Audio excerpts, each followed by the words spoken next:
जय श्री राधा माधव। सद्गुरुदेव भगवान की जय हो। पूज्य श्री भाई जी की पुस्तक से आज भाई जी कह रहे हैं, जप करने की विधि।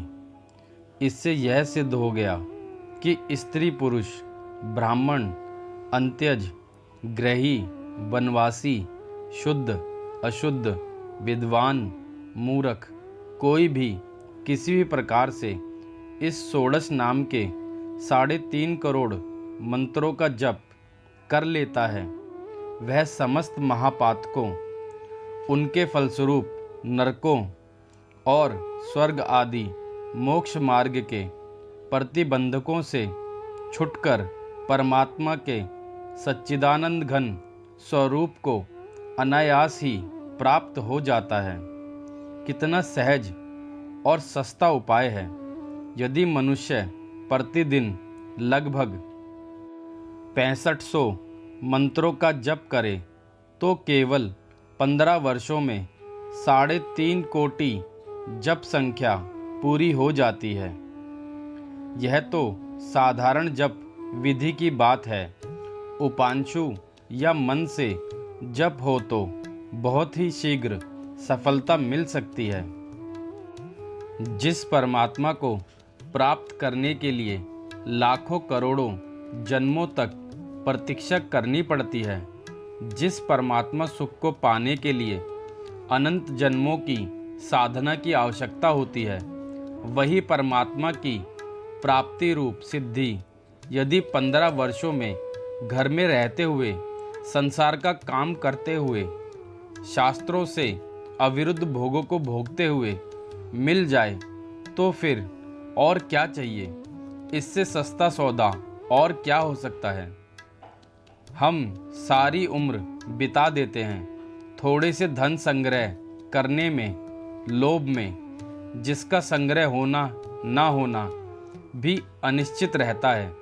परंतु समस्त धनों का मूल, समग्र धनपतियों का एकमात्र स्वामी, समस्त देव, यक्ष, गंधर्व, किन्नर, पितृ, मनुष्य और राक्षस आदि के कुल धन की जिस अतुल धन राशि के एक अंश के, कोट अंश के साथ भी तुलना नहीं की जा सकती, ऐसा वह परम धन स्वयं यदि 15 वर्ष की श्रद्धा युक्त सहज साधना से अपने अस्तित्व के साथ तुम्हारे अस्तित्व को मिला लेता है, तो बताओ फिर तुम्हें और किस वस्तु की आवश्यकता रह जाती है। जब स्वयं सम्राट का ही पद मिल जाए तब छोटे छोटे खेत तो उसमें आप ही आ जाते हैं। तुम संसार का मामूली धन चाहते हो, वह सारे खजाने का स्वामित्व ही तुम्हें सौंप देना चाहते हैं। फिर मामूली धन की प्राप्ति के लिए तो कोई गारंटी भी नहीं करता। सब समझदार लोग यूं ही कहते हैं, भाई उद्योग करो, तुम्हारे भाग्य में होगा तो मिल जाएगा। परंतु इस परम धन की प्राप्ति के लिए तो शास्त्र जिम्मा लेते हैं। ब्रह्मा स्वयं कहते हैं, इतिहास इस बात की सत्यता का प्रमाण दे रहे हैं। भक्तों की गाथाएं उच्च स्वर से इस ध्रुव सत्य की घोषणा कर रही है। इसके प्रत्यक्ष उदाहरण भी मिल सकते हैं। ऐसी स्थिति में अविश्वास की तो कोई बात है ही नहीं।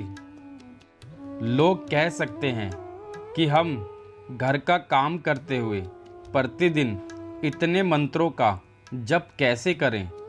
इतने जप में कम से कम 6 घंटों का समय चाहिए। परंतु उनका ऐसा कहना भूल से होता है। यदि हम लोग समय का उपयोग सावधानी के साथ करें तो घर और आजीविका के काम में किसी प्रकार की बाधा नहीं पड़कर भी इतना जप प्रतिदिन हो सकता है। उस देव मंत्र के जप में बाधा आती नहीं। जो स्नान कर शुद्ध हो, एक समय एक जगह बैठकर किया जाता है, वैसे जप में लगातार इतना समय लगना कठिन होता है, परंतु इस नाम मंत्र के जप में तो उस तरह की कोई अड़चन नहीं है। चलते फिरते, बैठते, उठते, सोते, आजीविका का काम करते, सब समय सभी अवस्थाओं में यह जप हो सकता है।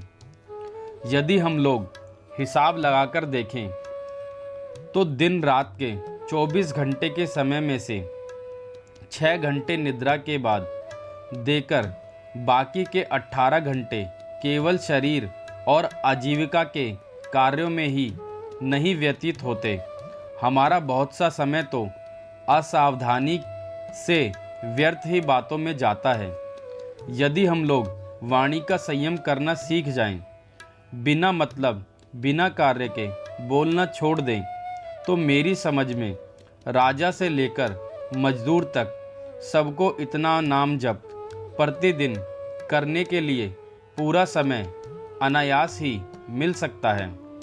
हम चेष्टा नहीं करते, केवल बहाना कर देते हैं। यदि चेष्टा करें, समय का मूल्य समझें, तो एक क्षण भी हरि के नाम बिना व्यर्थ नहीं जाने दें। काम के लिए जितने बोलने की आवश्यकता हुई उतने शब्द बोल दिए, फिर वाणी को उसी नाम जप में लगा दिया। इस प्रकार अभ्यास करते रहने पर तो ऐसी आदत पड़ जाती है कि फिर नाम जप छूटना कठिन हो जाता है। फिर तो साधक की ऐसी प्रबल इच्छा होने लगती है कि 24 घंटे नाम जप ही किया करूं। उसे थोड़े जप में संतोष नहीं होता।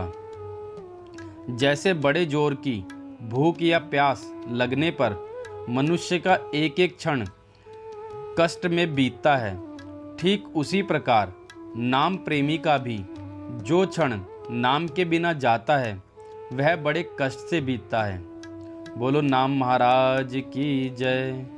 जय श्री राधा माधव।